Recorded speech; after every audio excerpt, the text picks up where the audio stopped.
Good day everyone, I am Nishal Call Angel Arman Kawan from Section Bravo, and now I am going to discuss the important theories and philosophy of police service.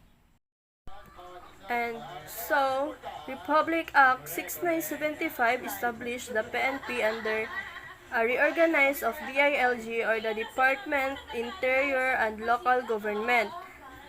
Further amended by RA 8551, the Philippine National Police Reform and Reorganization of Act of 1998, and amended by RA 9708.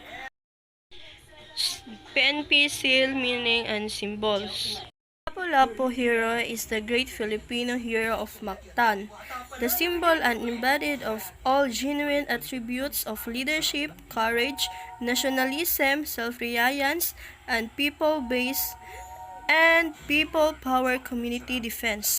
Laurel green with 14 leaves symbolize 14 regional command, a symbol of honor, dignity, and the privilege of being member of noble organization where the call to public service is par excellence a commitment to public trust.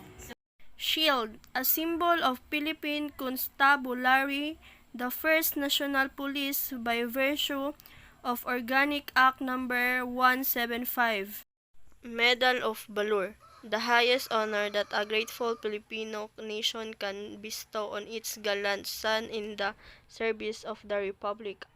3 stars symbolize Luzon, Visayas, and Mindanao, and the 1,700 islands and the territorial integrity. Sun, it symbolizes the flowering, maturing, and the ultimate realization of the glorious evolution of the PC or the INP into a national police organization. PNP badge, meaning and symbolism. The Philippine monkey-eating eagle is the national bird. Its symbol of swiftness and ferocity, power, courage, and immortality. The PNP shield is symbol of protection of all citizens. 3 stars. It stands for Luzon, Visayas, and Mindanao. Lapu-Lapu, it symbolizes bravery of the Philippine National Police. Service is a vibrant, cogent deeds and action in responsible to needs and wants of the people. Honor, overriding criterion and consideration in their performance, entrusted task or mission. Justice, dispense to everyone whatever is due to him without favoritism or discrimination any sort. 8 sun rays represent the 8 provinces. Those ideals of courage, gallantry, patriotism lead to their revolt against the Spain.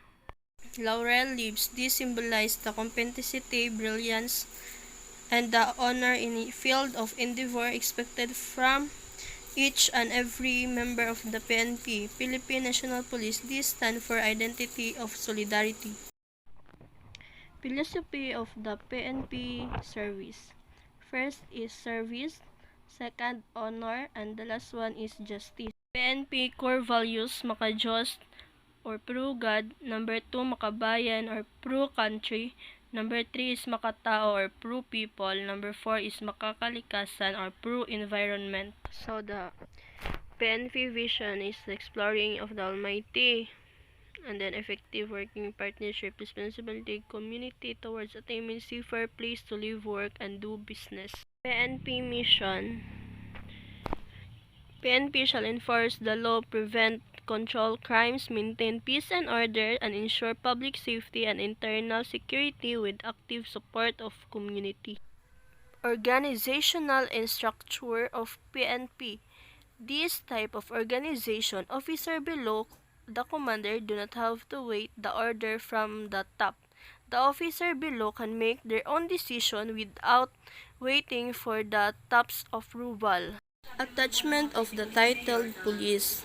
The attachment of the titled police before the rank of the PNP officers not only adds prestige and authority to the officer but corps but also avoid confusion, according to Napolcom Memo Circular number 9222. Attachment of the title clause is to avoid confusion. PNP support units with administrative and operational unit, with each unit headed by a director with the rank of Chief Superintendent.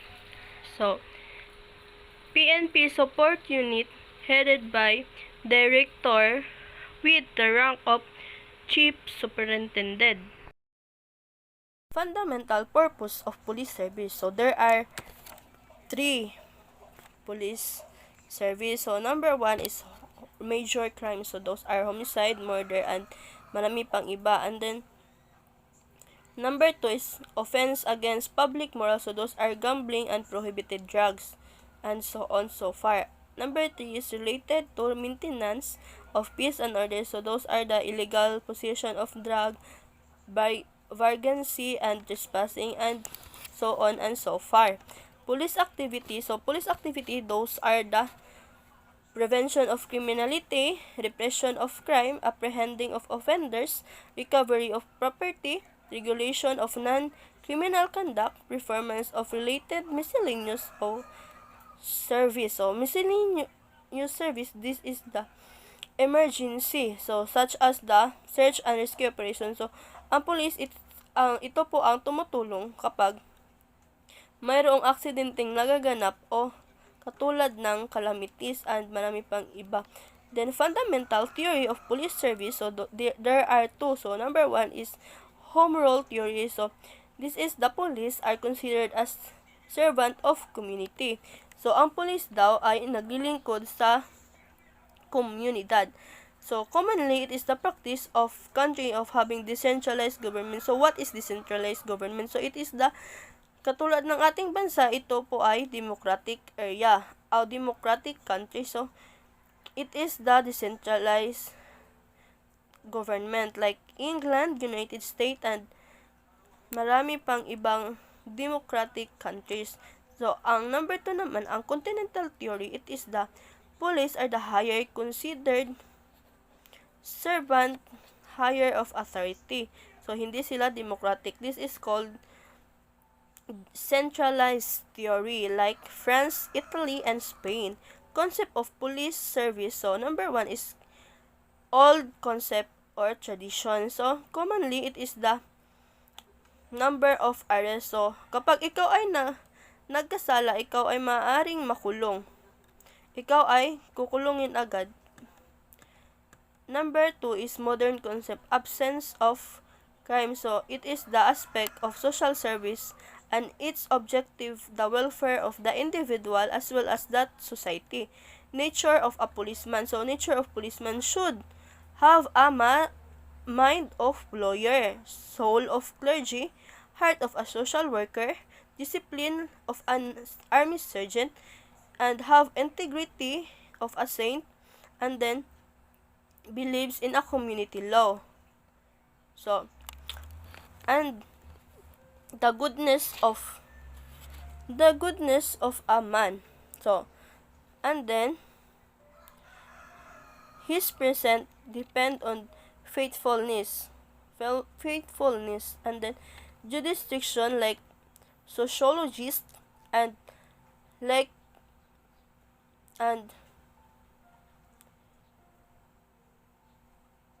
understand people like psychologists, and must take the long view of life like a philosopher.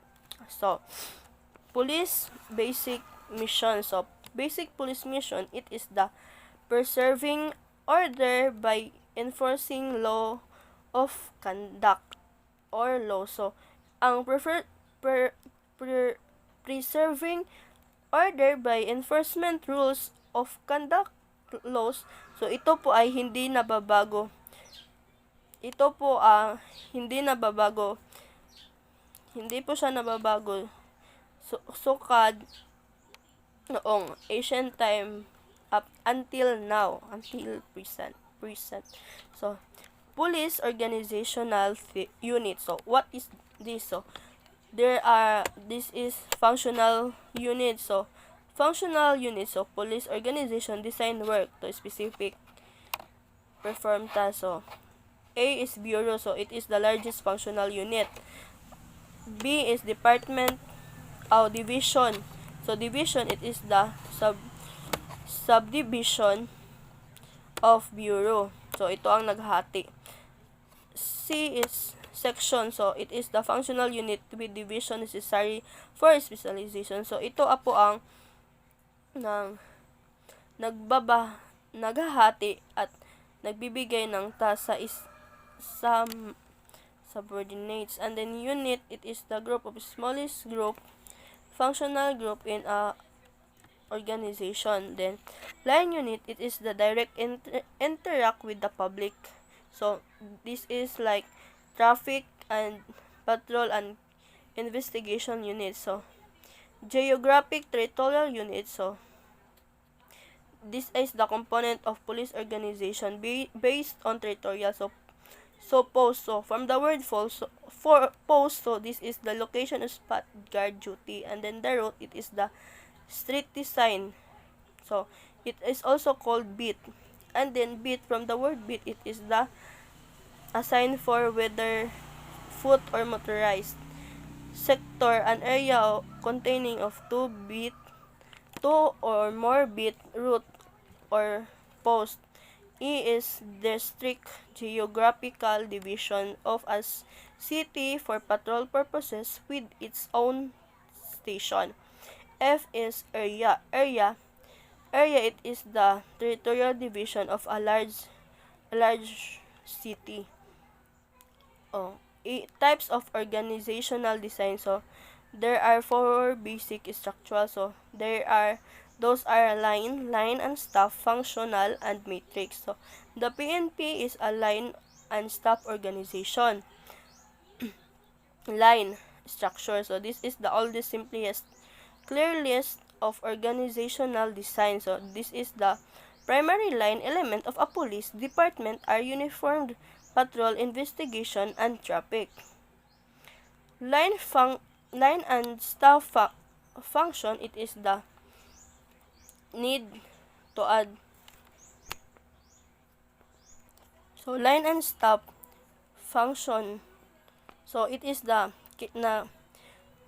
nanghihingi ng tulong sa administrasyon. So kailangan siya ng support.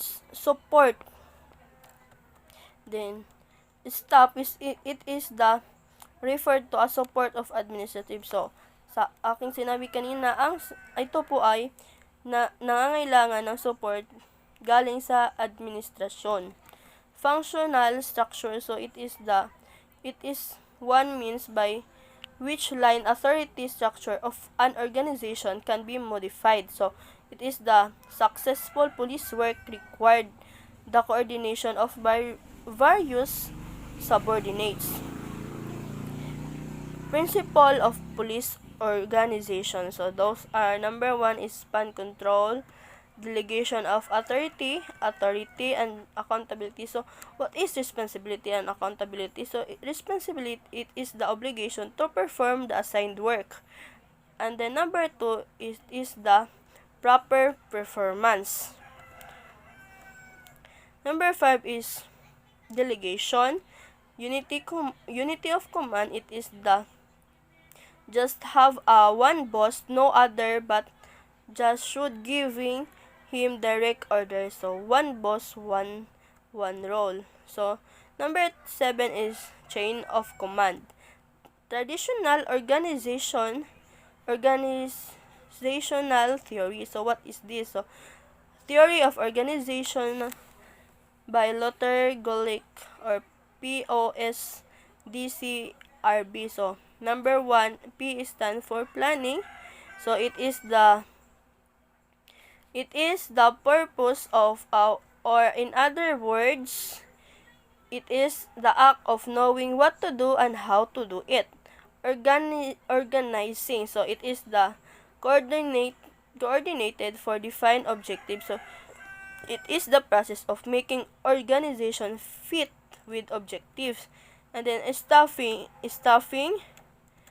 it is done identifying workforce requirement, inventory of the people available, or recruit,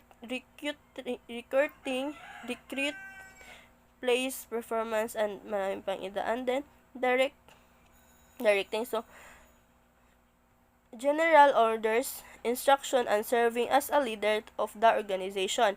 Coordinating. So, coordinating, it is the harmonious relationship, making them the work together or fit with each other. Reporting, so it is the executive responsibility to inform on what is going on. Number 7 is budgeting. So budgeting, it is the form of fiscal planning, accounting, and control.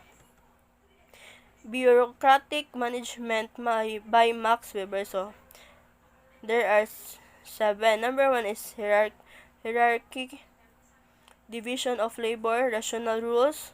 Number 4, records. Number 6 is merit. And number 7 is maintenance of personal relationships.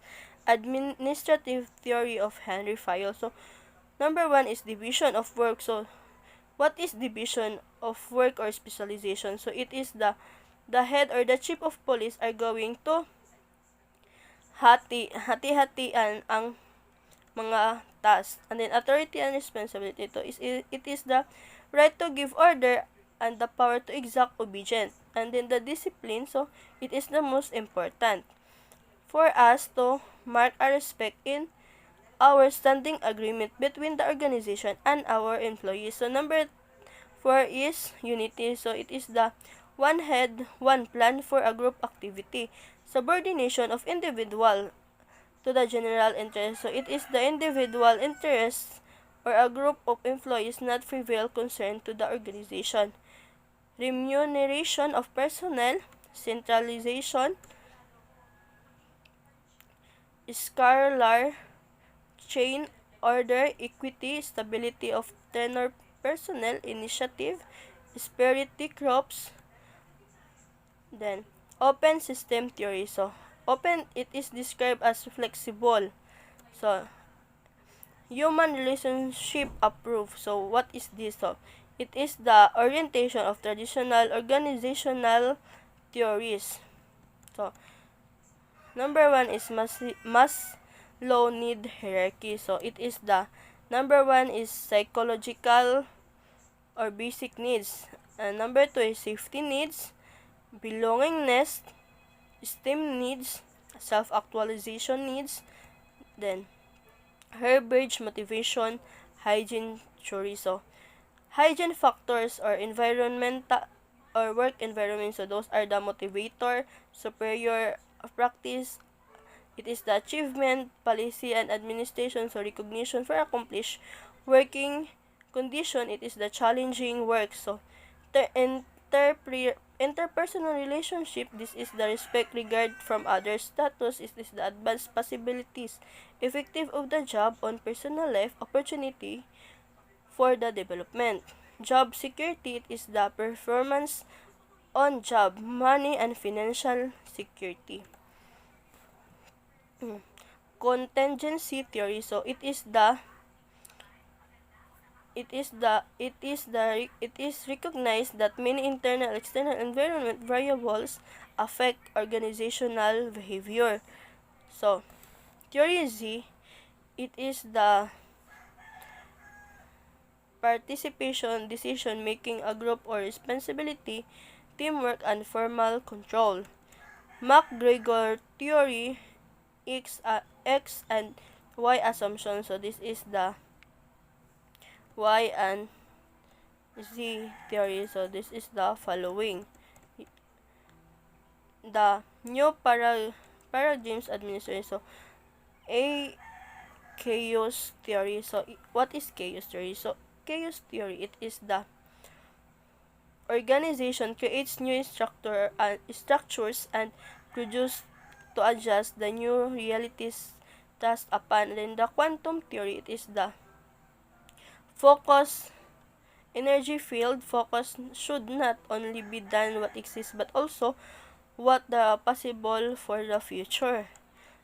So, function of police, those are the line, staff, and then the staff function, those are the auxiliary or support service, and B is administrative service. So section 14, section 30 of Republic Act 6975. So this is the general qualification of the police, or qualification of for appointment. So you must a citizen of the Philippines, a person of good moral conduct, and pass the NAPOLCOM exam and physical tests like psychiatry, psychological, drugs, and so on and so forth, and then must have the height at least 1 meter and 62 centimeter for male, and then 1 meter and 57 centimeter for female, and then he must have not dili siya below sa 21, and dili po siya malapas sa 30. So dapat na po siya 72 unit or at least 2 years. So waiver of initial appointment for PNP. So it is the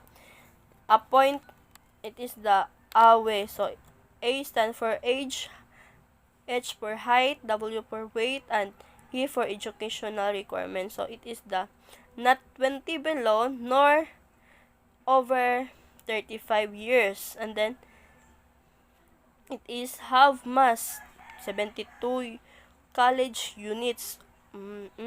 And then section 17, it is the section criteria under the waiver program.